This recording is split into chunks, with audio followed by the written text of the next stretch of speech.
Mistérios sobre a vida do padre Landel de Moura, o inventor gaúcho que viveu há 100 anos e é considerado um gênio.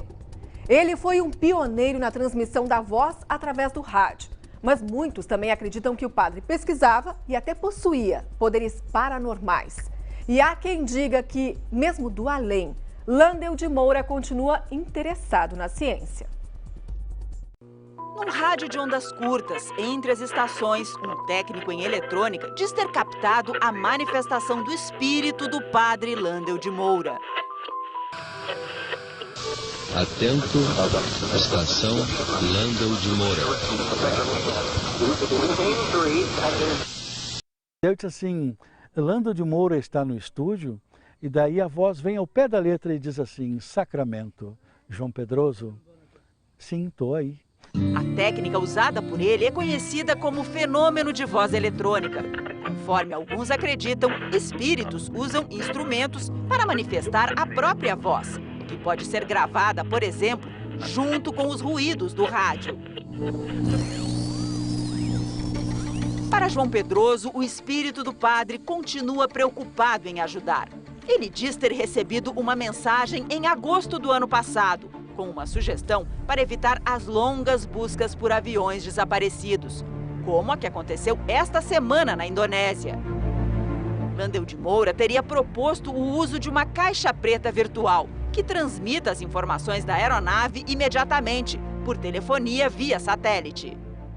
Essa caixa preta virtual, ao mesmo tempo, né, que vai gravando no avião internamente, ela é gravada também externamente via satélite.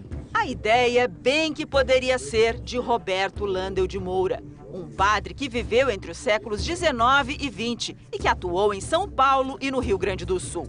Foi como pioneiro do rádio no Brasil que ele entrou para a história. Com os equipamentos que inventou, Landel de Moura conseguiu transmitir a voz à distância. Talvez daí tenha surgido a suposição de que ele acreditava em fenômenos paranormais. Como ele mexia com eletricidade, com o magnetismo, ele está um passo de tudo isso aí. Isso está ligado com a eletricidade, magnetismo, a radioatividade. Ivan mantém no museu particular uma das maiores coleções de documentos sobre Landel de Moura. Em uma das histórias, o padre teria tentado monitorar um exorcismo usando os equipamentos que inventou, quando estava em Mogi das Cruzes. E isso transgrediu, vamos dizer assim, as normas da igreja. E claro que chegou ao conhecimento dos seus superiores. Ele foi chamado a atenção, inclusive foi proibido de praticar o exorcismo. Em seus diários, Landel escrevia sobre a aura humana, psicologia e sonhos premonitórios. Transferido para Porto Alegre e como pároco da Igreja do Rosário, ele logo recomeçou as experiências. Por volta de 1916, o padre abriu aqui, ao lado da igreja, o que chamou de Gabinete de Antropologia Experimental. Os jornais da época publicaram que nele, Landel de Moura iria provar os fenômenos do hipnotismo e do espiritismo agindo sobre o sistema nervoso central. Landel atendia pessoas com sintomas de doenças psicológicas que naquela época se acreditava serem manifestações espíritas. Há relatos de que ele fez até demonstrações de levitação dentro da igreja e sem fazer segredo disso. Dizem que tem relato, inclusive, na própria missa ele fazia isso. Então era em público.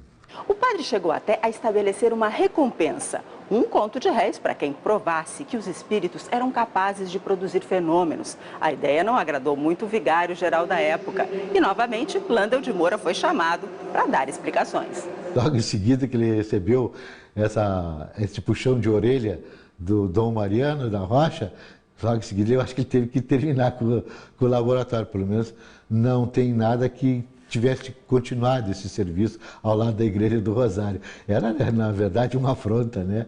Imagina naquela época, né? Será que Landel de Moura realmente acreditava na comunicação com o além?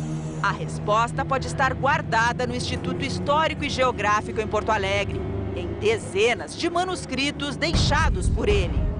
Eu já vi escritos dele em papel antigamente se embrulhava pão, né, em papéis e rabiscando, e a lápis, a caneta, né, o tinteiro que tinha que ser, ou o lápis azul, lápis colorido, vermelho, azul, que era comum na época também. Então o que ele tinha à mão ele escrevia.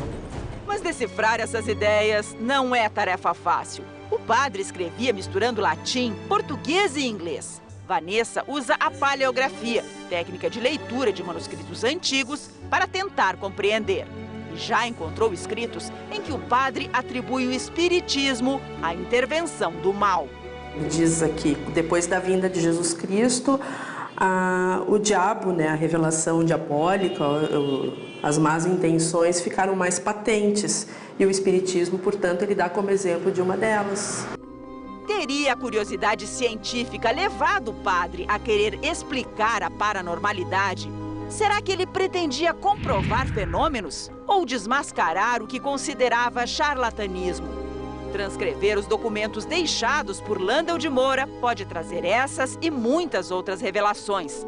Mas falta interesse de quem poderia ter dinheiro para financiar esse projeto. Por enquanto, grande parte do pensamento do homem que é considerado um gênio da sua época permanece inexplorado, desconhecido como a verdade sobre a nossa vida espiritual.